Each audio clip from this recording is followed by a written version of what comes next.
22년 3월 4호선이 개통됐음에도 불구하고 오히려 아파트 가격이 하락한 지역이 있습니다. 바로 남양주시인데요.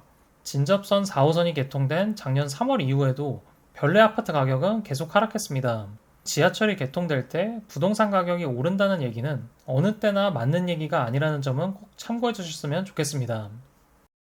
이번에는 4호선 진접선 개통으로 교통 인프라가 크게 좋아진 남양주, 그 중에서도 별내 신도시와 바로 옆에 있는 구리갈매 신도시를 다녀왔습니다. 별내 신도시는 입주를 시작한 지 거의 10년이 흐른 나름 성숙한 택지지구입니다. 규모가 그렇게 크진 않지만 서울 경계선에 위치해 입지가 좋은 편에 속합니다. 별내는 수도권 부동산 시장이 안 좋았던 2012년부터 2013년에 집중적으로 입주를 하다 보니 좀처럼 주목을 받지도 못했고 청약 받은 분들이 입주할 때 가격 하락으로 힘든 시기를 겪었습니다. 2013년 부동산 침체와 대규모 공급으로 인한 하락은 별내의 입지가 안 좋아서라기보단 빈 땅 위에 2만 4천 세대 정도가 계속 입주를 하다 보니 인근인 중랑구와 노원구 매매 전세 시장까지도 영향을 줬습니다. 그 이후에도 주변으로 다산, 구리갈매, 그리고 하남 미사지구까지 동부권 쪽으로 입주가 꽤 많아 상승 흐름에 소외되면서 별내라는 입지가 정말 괜찮은지에 대한 의문들도 생겨나긴 했지만 인근 지역의 많은 공급에도 불구하고 수요가 꾸준히 들어와 잘 소화됐고 2018년부터 꾸준히 상승하는 흐름을 보였습니다. 현재까지 별내에서 가장 입지가 좋은 쌍용 예가 아파트의 38평은 2017년까지만 해도 5억 초반에 거래가 되었다가 2021년 11월 10억을 찍고 작년엔 거래가 거의 안 되다가 올 초부터 8억 원대 금매들이 거래됐고 현재는 9억 원대로 매물이 나와 있습니다. 별내 별가람역에서 가장 가까운 별내 아이파크 2차의 34평도 10억까지 갔던 단지인데 올 초부터 6억 원대 금매들이 팔렸고 지금은 7억 원대로 가격을 회복했는데 아직 회복된 가격으로는 거래가 잘 안 되고 있었습니다. 전세가 같은 경우 3억 원대로 싼 건 좀 나갔고 지금은 4억 원대로 형성돼 있었습니다. 역세권 같은 경우는 그렇고 별내 외곽이라고 하는 샛별마을의 별내 푸르지오는 6억 원 정도의 로얄동까지 나와 있는 걸 확인했는데 여기도 8억 넘게 갔던 곳이라 상승 흐름에 소외되진 않았지만 조금 느린 곳입니다. 별내에서 좀 안쪽에 있고 역에서 멀고 상권과도 거리가 좀 있는 편이라 선호도가 역세권 쪽보다는 떨어져서 수요자들이 조금만 더 주고 역에서 가까운 지역으로 갈 수 있다 보니 아직 이 단지까지의 가격 회복은 더딘 것 같습니다.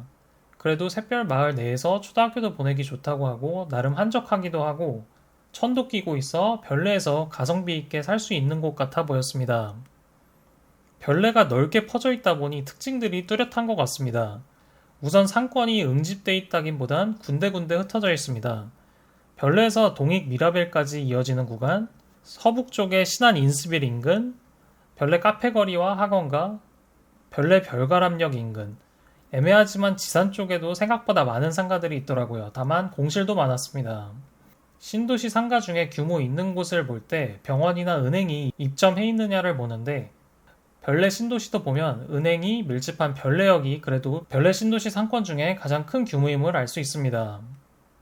상가들이 여러 군데 있어 가까운 거리에서 이용하기 편리하다는 장점도 있겠지만 규모가 있는 지역에 들어갈 만한 업종이 들어오기 어려울 수도 있겠다는 생각도 들었습니다.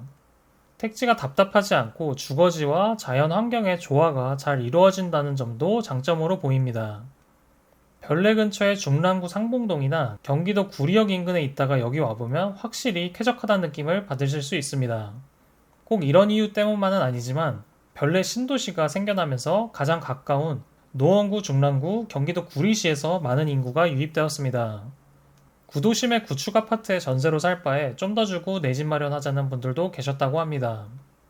송파 강동권에서도 꾸준히 넘어오고 있었는데 앞으로 8호선이 개통되면 이제 확연히 송파 쪽 출퇴근하는 수요를 더 직접적으로 흡수할 것으로 보입니다.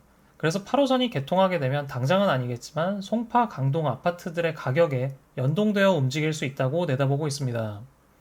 또 별내는 4호선과 8호선 두 노선이 모두 들어서면서 그동안 노원구가 갖고 있던 장점 중에 4호선, 7호선으로 강남 출퇴근이 가능했다는 장점을 같이 갖게 되면서 이쪽 수요가 더 쉽게 넘어올 수 있겠다는 생각도 들지만 노원구 중계동의 장점인 학원가가 있다 보니 그런 부분을 중요시하는 분들은 별내 쪽으로 쉽게 넘어오지 않겠다는 생각도 들었습니다.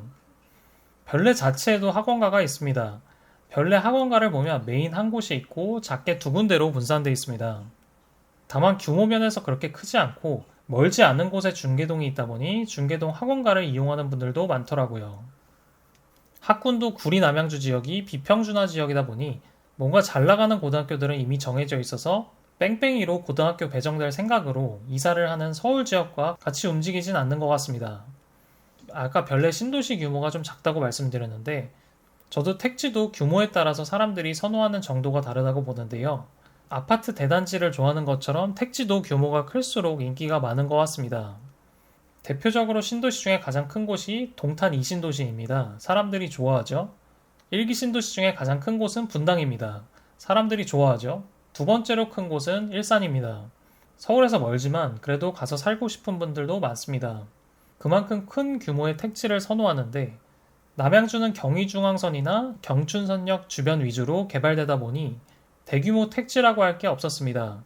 그나마 구리역 주변과 다산 신도시가 시는 다르지만 붙어있다 보니까 이쪽이 좀 큰 주거벨트로 형성된 모습입니다. 별내도 규모가 크지 않아서 아쉽지만 지금은 개발 중인 구리갈매 역세권지구가 완성되면 별내와 갈매지구가 역세권지구를 통해 연결이 되면서 그동안 갈매지구와 별내지구는 가까우면서도 뭔가 단절된 느낌이 있었지만 앞으로는 하나의 생활권으로 움직이지 않을까 싶은 생각도 듭니다. 그리고 갈매분들도 앞으로 8호선을 많이 이용하게 될 거라서 별내역 인근 상권도 지금보단 좋아질 것 같습니다. 별내와 다산 사이에 산호동이라고 있는데 여기도 개발돼서 다산에서 별내까지의 주거벨트가 이어진다면 더 편리하겠다는 생각도 들었는데 이번에 검색하다 보니 예전부터 개발 압력은 계속 있어왔던 곳이었습니다. 이커머스 특화단지, 테크노밸리, 구리 농수산물 도매시장 이전 등이 추진되고 있고 8호선 역도 신설하려는 의지도 있고 올해 구리시장님 시정연설에서도 산호동 개발을 우선적으로 하겠다는 얘기도 있었습니다. 다만 구리시에서 예전에 13년 넘게 추진했다가 백지화된 구리 월드 디자인 시티라는 선례가 있어서 이 지역에 뭔가 테마가 담긴 개발 계획은 별로 좋아하진 않는데 한번 관심을 두고 지켜보면 좋을 것 같습니다. 그러고 보니 별내 주변으로 개발 예정지들도 꽤 있습니다. 방금 말씀드린 산호동 이커머스 특화단지도 그렇고 서울 쪽으로는 태릉CC 개발 사업도 있습니다. 여기도 원래 만세대 주택을 지을 계획에서 인근 지역 주민들 반대로 6,800세대로 짓는 걸로 변경됐지만 또 최근 들어 세계유산 영향 평가도 받고 있대서 당장 추진되긴 힘들 수 있겠다는 생각도 들고요. 별내 안쪽으로는 3기 신도시인 왕숙지구도 들어섭니다. 토지 지작물 보상이 거의 마무리 단계에 있어서 올해나 내년 중으로 조성공사가 시작되고 내년 중으로 주택 착공도 할 수 있을 거라 내다보고 있습니다. 왕숙지구에는 9호선, GTX, 콤팩트 시티 같이 각종 호재들이 예정돼 있지만 또한 주택 5만 2천 호 정도가 들어설 예정이라서 완성만 되면 남양주 인구가 더 늘면서 이 지역 인프라도 더 좋아질 거라고 보는데 완성되는 시점까지 입주하는 주택들의 청약을 받거나 저렴한 신축 아파트에 전월세를 들여가려는 수요도 또 그쪽으로 몰리게 되면서 인근 지역의 별내나 다산, 구리 시세에 모두 영향을 줄 것으로 보입니다.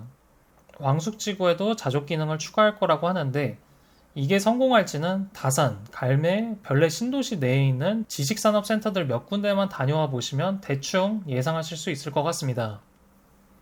갈매지구도 다녀왔는데 갈매도 별내와 마찬가지로 입지가 거의 비슷하다 보니 갈매에서 가장 인기 있는 갈매역 아이파크 34평이 10억에 거래됐었는데 여기도 올 초 6억 원대까지 하락했다가 7억 원대를 회복했고 인근 단지들은 아직 6억 원대로 형성돼 있었습니다.